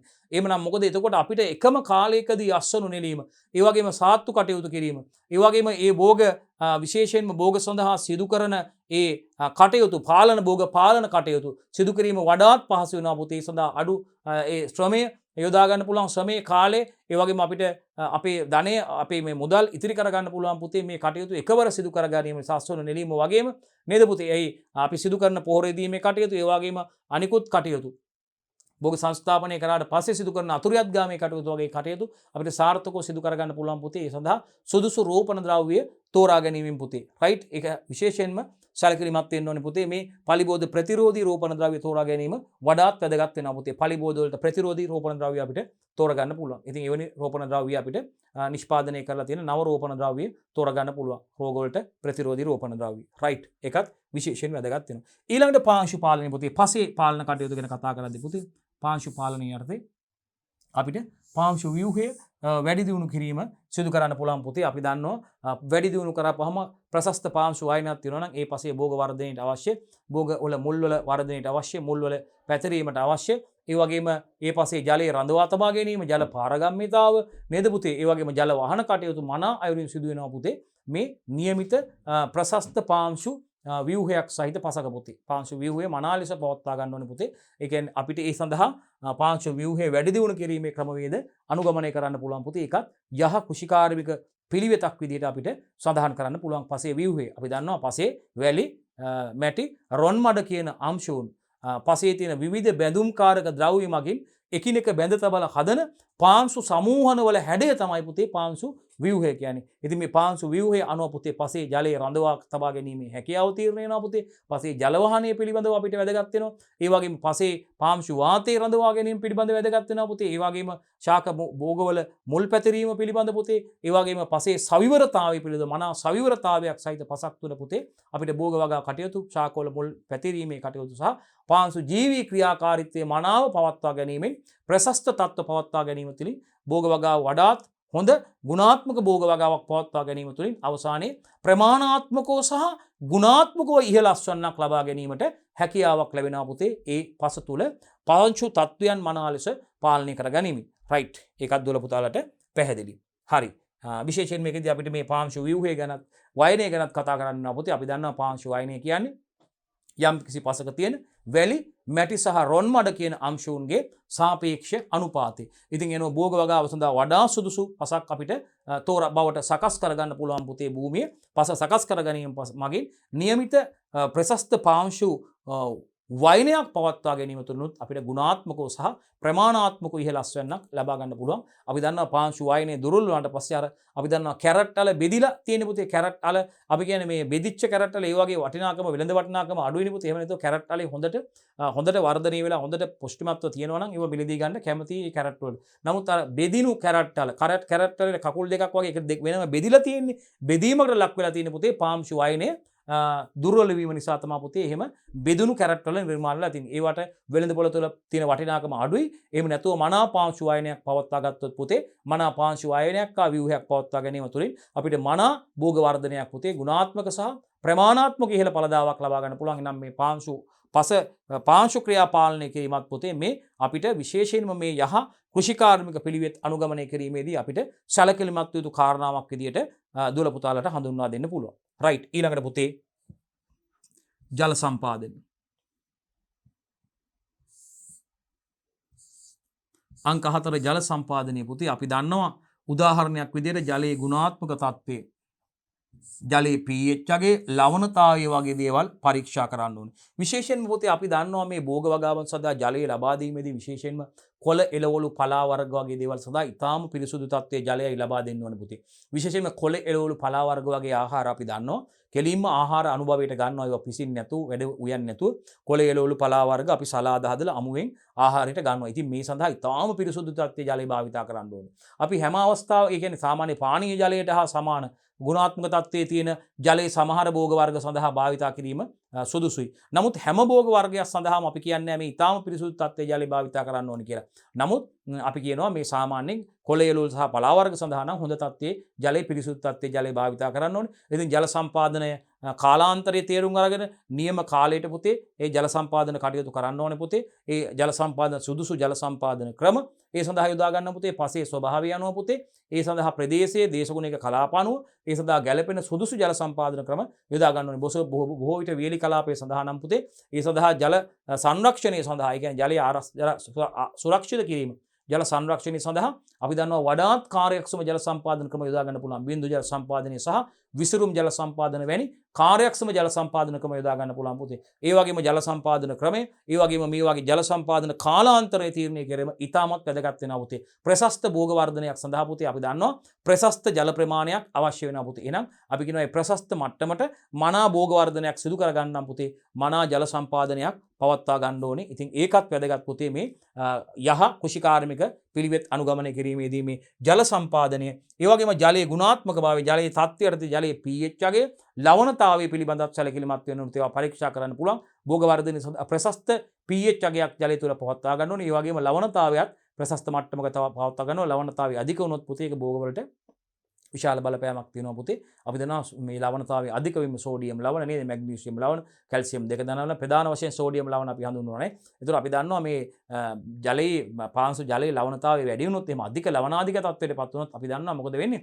මුල් වලින් ඉඳන් ජලයේ බාහිර ආශ්‍රිත වෙන්න පටන් ගන්නවා. මුල් වල තියෙන ජලය මේ පාංශු ද්‍රාවණයට ගමන් කරන බාහිර ආශ්‍රිත වීමෙන් ශාක මැලවීම, ශාක වලට අහිතකර තත්ත්වයකටපත් වෙන්න පුළුවන් පුතේ. ශාක මේ යෑම සිද්ධ වෙන්න පුළුවන්. නිසා ප්‍රශස්ත ලවණතාවයක් මේ පවත්වා ගැනීමත් ඉතාමත්ම වැදගත් වෙනවා ජලය තුල භාවිතා කරනවා. හරි, ඊට පස්සේ පස්වෙනි කරුණ පුතේ භෝග පාලනය. මොකද පුතේ?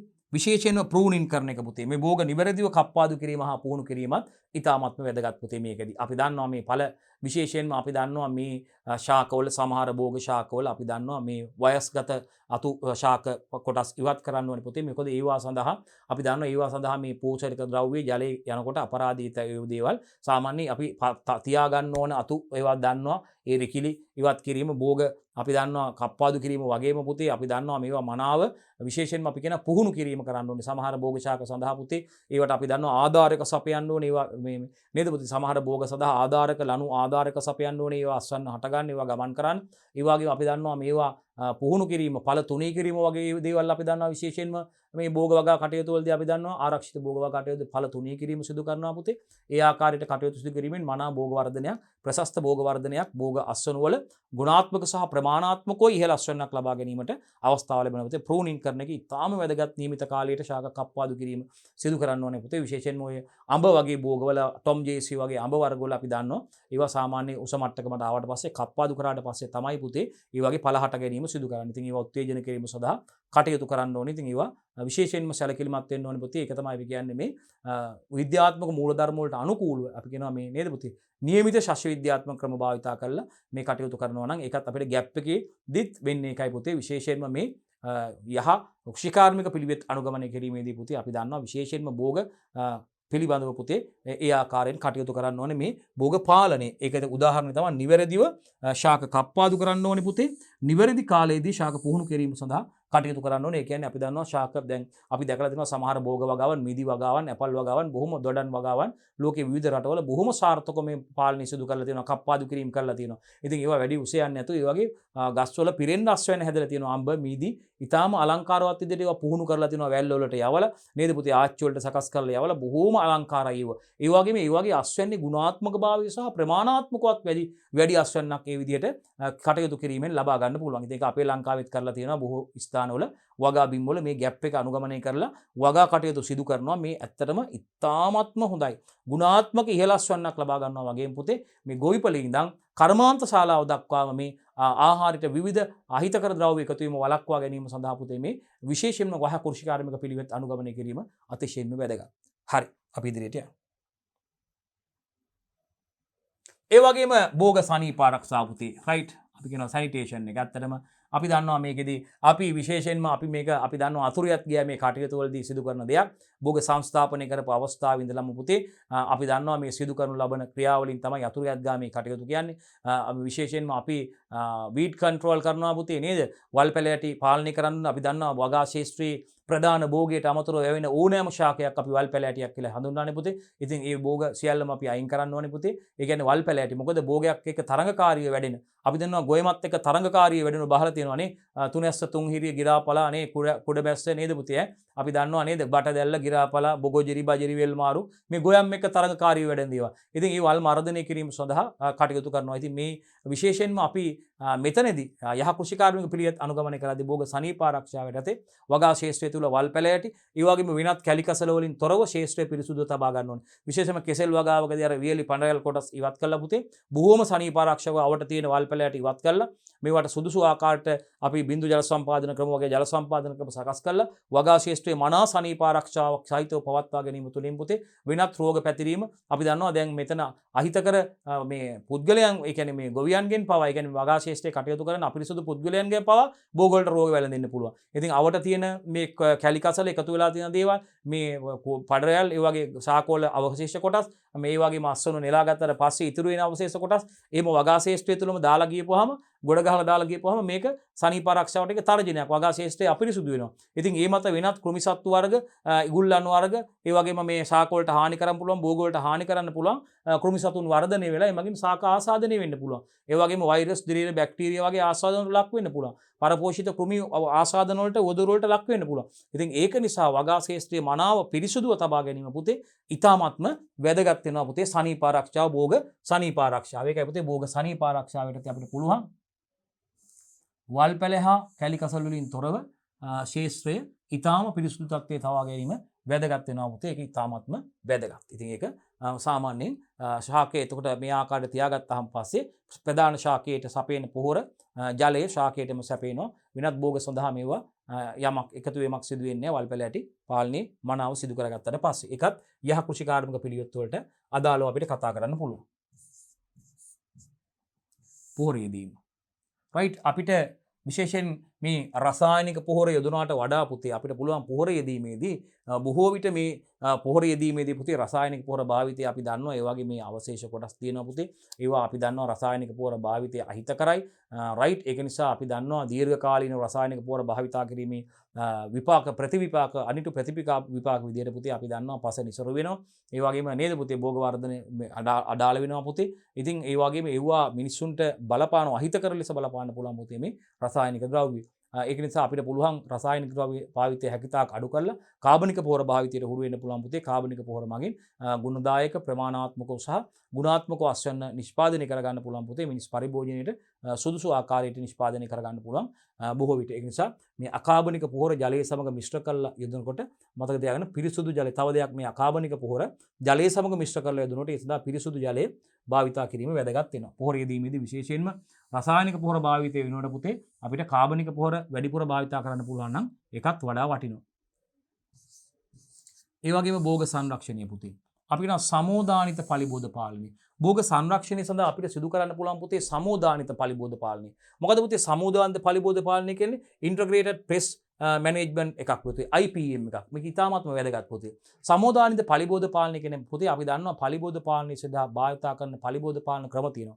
රසායනික ක්‍රම තියෙනවා, භෞතික ක්‍රම තියෙනවා, ශස්ත්‍ර විද්‍යාත්මක ක්‍රම තියෙනවා පුතේ, ජෛව විද්‍යාත්මක ක්‍රම තියෙනවා. මේ පලිබෝධ පාලන ක්‍රම එකක් හෝ කිහිපයක් සංකලනයක් විදිහට භාවිතා කිරීමක් තමයි පුතේ සමෝදානිත පලිබෝධ පාලනය කියලා කියන්නේ. එතකොට අපි දැන් අතින් අයින් කරලා දාන්න පුළුවන් නම් අපි පොඩි ප්‍රමාණයක් නම් අතින් අයින් කරලා දානවා. අර පත්‍ර වලට තියෙන පත්‍ර කල්ලා දානවා. භෝග වලට මේ පලිබෝධ හානි වෙච්ච ශාක කීප තියෙනවා නම් ඒවා උදුරලා වෙනම අයින් කරලා දාලා පුලුස්සා දාන්න පුළුවන්. ඒ කියන්නේ අපිට මේ භාවිතා කරන ක්‍රම තියෙනවා අපි යාන්ත්‍රික ක්‍රම නේද පුතේ මේ ශාස්ත්‍ර විද්‍යාත්මක ක්‍රම.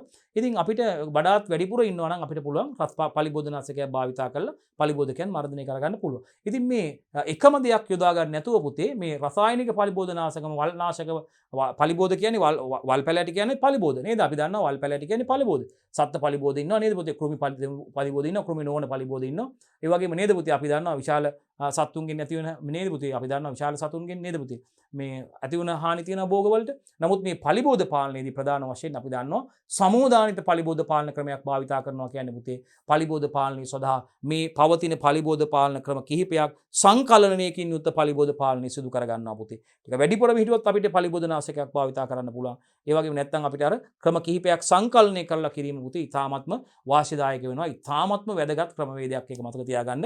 ඒක එහෙනම් භෝග සංරක්ෂණය සඳහා සමෝදානිත පලිබෝධ පාලනය වැදගත් වෙනවා. ඉන්ටිග්‍රේටඩ් පෙස්ට් මැනේජ්මන්ට් එකක් පුතේ IPM එකක් අනුගමනය කිරීම. හරි. ඒ වගේම 9 අස්වනු නෙලන හා ඊට අදාළ පසුවස්වනු තාක්ෂණික ශිල්ප ක්‍රම අන්න බලන්නකෝ. අපි කිව්ව ඇත්තටම අස්වනු නෙලීම අස්වනු නෙලන අවස්ථාවේ ඉඳන් අස්වනු පාරිභෝගික අතට පත්වන අවස්ථාව දක්වාම අපිට මේ උසස් පසුවක්ෂණ තාක්ෂණික ශිල්ප ක්‍රම භාවිතා කරොත් පුතේ අපිට අස්වැන්නේ ප්‍රමාණාත්මකව සහ ගුණාත්මක ඉහළ අස්වැන්නක් ලබා ගන්න පුළුවන් පුතේ. අස්වනු නෙලන අවස්ථාවේ ඉඳන් පාරිභෝගික අතට පත්වන සිදුම අතුරුම අස්වැන්නට සිදුවන හානියට තමයි පුතේ අපි පසුවස්වනු හානිය කියන්නේ. පසුවස්වනු තාක්ෂණය කියන්නේ අස්වනු නෙලන අවස්ථාවේ සිට අස්වනු පාරිභෝගික අතට පත්වන තුරු අපි අස්වැන්න ප්‍රමාණාත්මකව සහ ගුණාත්මකව ඉහළ අස්වැන්නක් ලබා ගැනීම සඳහා අපි අනුගමනය කරන උසස් තාක්ෂණික ක්‍රමවේද තමයි පුතේ තාක්ෂණික ශිල්ප ක්‍රම තමයි පසුවක්ෂණ තාක්ෂණික ශිල්ප ක්‍රම කියලා කියන්නේ. ඉතින් අපිට පුළුවන් පුතේ විශේෂයෙන්ම අස්වනු නෙලීම සඳහා සුදුසු ඒ නෙලන ක්‍රම පරිණත දර්ශ නියමිත පරිණත දර්ශයට ආවට පස්සේ අස්වනු නෙලන්න පුළුවන් පුතේ. අපි දන්නවා පරිණත අවස්ථාවට පෙර අස්වනු නෙලීමෙන් ඒවා අපිට බලන නෙලීමෙන් ඒ වගේ ආහාරවල ගුණාත්මක භාවය ප්‍රමාණාත්මක සහ ගුණාත්මක භාවය පිරිහෙනවා. එනවා ඕනකට වඩා ඕමැචි වුණාට පස්සෙත් ඒ වගේ කෙඳි ගතිය තන්තු ගතිය වැඩි වෙනවා පුතේ. ආහාරයට ගන්න බෑ. වෙළඳ පොළ වටිනාකම අඩු වෙනවා. අපිට ඒවට මිලක් ලබා ගන්නත් බෑ. නමුත් අපිට පුළුවන් අස්වනු නෙලීමේදී නියමිත පරිණත දර්ශක භාවිතා කරලා ඒ අවස්ථාවේදී තෝරගෙන අස්වනු නෙලීම සිදු කරන්න පුළුවන් පුතේ. ඒතකොට මේ නෙලාගත් අස්වනු සකස් කිරීම, අස්වනු පිරිසුදු කිරීම, ඒ වගේම අස්වනු ශ්‍රේණිගත කිරීම, තේරීම, ඒ වගේම අස්වනු ඇසුරීම, සහ අස්වනු ගබඩා කිරීම සහ ප්‍රවාහනය කියන කටයුතු සඳහා අපිට මේ පසු අස්වනු තාක්ෂණික ශිල්ප ක්‍රම භාවිතා කරලා සිදු කිරීමෙන් පුතේ මේ අස්වැන්නට සිද්ධ වෙන්න පුළුවන් මේ ආහාර වලට සිදු වෙන්න පුළුවන් ආපදා තත්ත්ව පාලනය කරගන්න පුළුවන්. ඒකත් මේ යහ කෘෂිකාර්මික පිළිවෙත් අනුගමනය කිරීමේදී භාවිතා කරන පියවරක් විදිහට අපිට සඳහන් කරන්න පුළුවන්. අස්වනු නෙලීම හා ඊට අදාළ පසු අස්වනු තාක්ෂණික ශිල්ප ක්‍රම පුතේ. ඒ කියන්නේ අස්වනු සැකසීම හා ගබඩා කිරීම වැනි ක්‍රම. රයිට් බලන්න. ඒකදී පළවලට යාන්ත්‍රික හානි අවම වන පරිදි අස්වනු නෙලන්න පුළුවන් පුතේ අස්වනු නෙලීමේදී. බලන්න යන්ත්‍ර භාවිතයෙන් සමහරලාට අස්වනු නෙලනකොට පළවලට යාන්ත්‍රික හානි සිද්ධ වෙන්න පුළුවන්. අර පැසුණු නැති නොපැසුණු අස්වනුත් එතෙන්දී නෙලීම සිදු වෙන්න පුළුවන්. ඉතින් යාන්ත්‍රික හානි සිදු වෙන නිසා අපි මේ අස්වනු නෙලීම සඳහා සුදුසු ක්‍රමවේද භාවිතා කරන්න පුළුවන් පුතේ. ඒ භාවිතා කිරීමත් අපි යහ කෘෂිකාර්මික පිළිවෙතක් විදිහටයි දුවේ පුතේ මෙතනදී හැඳින්වීම කරන්නේ. හොඳයි දුවේ පුතේ විශේෂයෙන්ම අපි මේ කතා කරන් යන්නේ දුල පුතාලත් එක්ක අද මේ දුල පුතාලත් එක්ක කතා කරමින් යන්නේ මේ තත්ත්ව කළමනාකරණ පද්ධති යටතේ පුතේ ප්‍රධාන වශයෙන් අපි කතා කරේ විශේෂයෙන්ම මෙතනදී අපි ආරම්භ කරා කතා කරන්න පුතේ යහ කෘෂිකාර්මික පිළිවෙත් ගැප් එක පිළිබඳව කතා කරේ දුවේ පුතේ. අපි බලාපොරොත්තු වෙන දුල පුතාලත් එක්ක ඊළඟ කොටසින් බලාපොරොත්තු වෙන දුවේ පුතේ මේකට අදාළ මේ කොටසට අදාළ යහ සෞඛ්‍ය ආරක්ෂිත පිළිවෙත් ඒ වගේම අපි කියනවා GHP එක good hygienic practice එක ඒ වගේම යහ නිෂ්පාදන පිළිවෙත් good manufacturing practice ඊට අමතරව ඒ පෙර අවශ්‍ය වැඩපිළිවෙල් වලට පස්සේ පුතේ අපි බලාපොරොත්තු වෙන කතා කරන්න ප්‍රධාන වශයෙන්ම ආහාර සෞඛ්‍ය ආරක්ෂිතතාවය පිළිබඳ ප්‍රධාන තත්ත්ව කළමනාකරණ පද්ධති විදිහට HACCP කළමනාකරණ පද්ධතිය ISO 20000 තත්ත්ව කළමනාකරණ පද්ධතිය ඒ වගේම FSSC 20000 තත්ත්ව කළමනාකරණ පද්ධති සම්බන්ධයෙන් දුල පුතාලත් එක්ක ඊළඟ කොටස් වලින් සාකච්ඡා කරන්න බලාපොරොත්තු වෙනවා.